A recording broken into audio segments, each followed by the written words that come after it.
इंसान की अपनी ज़हनियत है।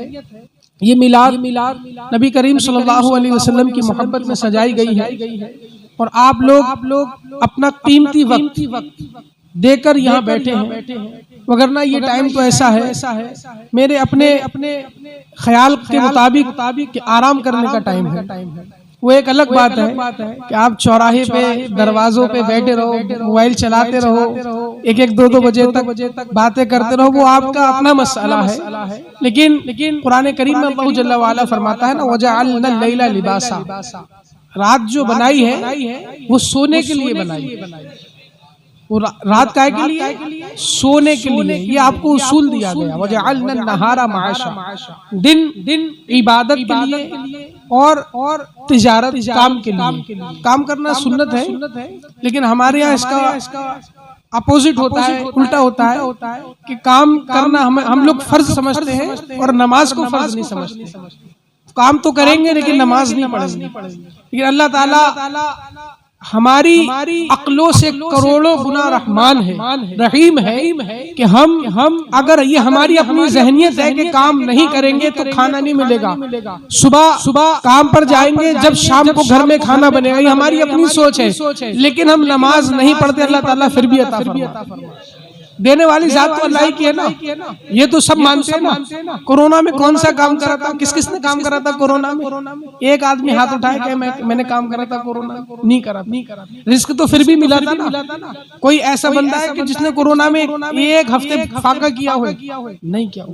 जबकि एक साल ऑलमोस्ट कमोबेश जो लॉकडाउन का पीरियड है दोनों का मिलाकर रहा, सेकंड भी फर्स्ट भी, पहला और दूसरा दोनों। लेकिन उसके बावजूद काम नहीं किया, घर में कैद रहे मगर रिस्क खाया।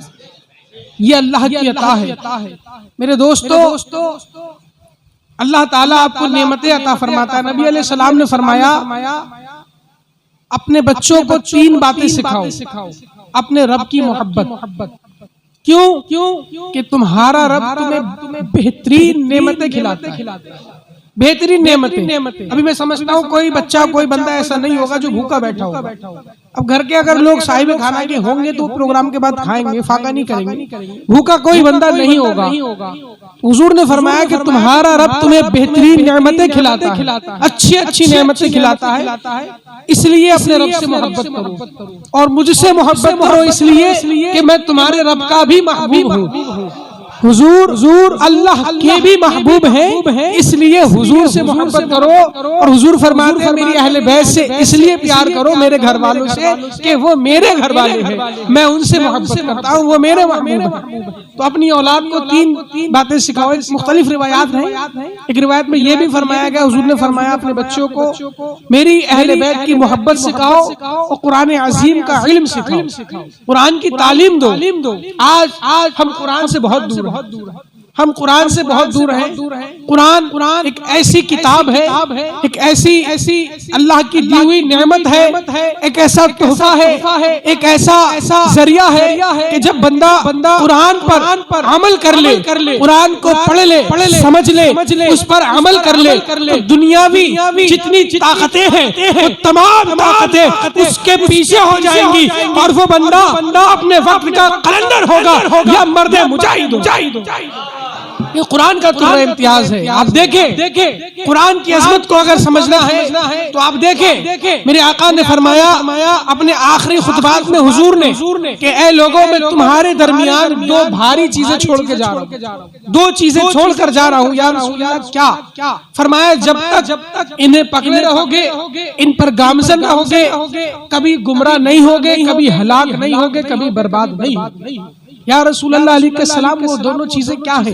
फरमाया कुरान अव्वल किताबुल्लाह, इसमें नूर है, हिदायत है, रोशनी है, रहमत है। अल्लाह का कुरान बहुत काफी है, बहुत काफी है। और दूसरा फरमाया अपनी अहले बैत, यानी हुजूर के घर वाले हसनैन करीमैन मौला मुर्तजा सैयदा कायनात अज़वाज मुताहिरात, इनका दामन, इन 2 चीजों को पकड़े रहोगे, कभी गुमराह हलाक बर्बाद नहीं। हजरत जुनैद बगदादी रज़ियल्लाहु ताला अन्हु ये हुजूर गौसे पाक के दादा पीर के दादा पीर हैं। गौसे पाक के दुनिया के पीर गौसे पाक, ये गौसे पाक के दादा पीर के दादा पीर हैं। आपने 12 एक आपने अपने मुरीद को बुलाया और उसको एक जो है संदूक दिया और कहा कि इसे दजला में डाल दिया और खोलकर मत देखना। उसने कहा ठीक है। अब जब उसने दजला में उसको डाला संदूक को, तो दजला ने नहर ने उसको आगोश में ले लिया। मुरीद देख के हैरत में आखिर इसमें ऐसा क्या था कि इसने अपनी आगोश में पानी में ले लिया, वरना पानी में तो जो चीज डाली जाती है वो डूब जाती। अब चूंकि उसने ये माजरा देख लिया था, वो जुनैद बगदादी की बारगाह में आता है और अर्ज करता है जुनैद बगदादी से, हुजूर मैं अगर वो वाकया वो माजरा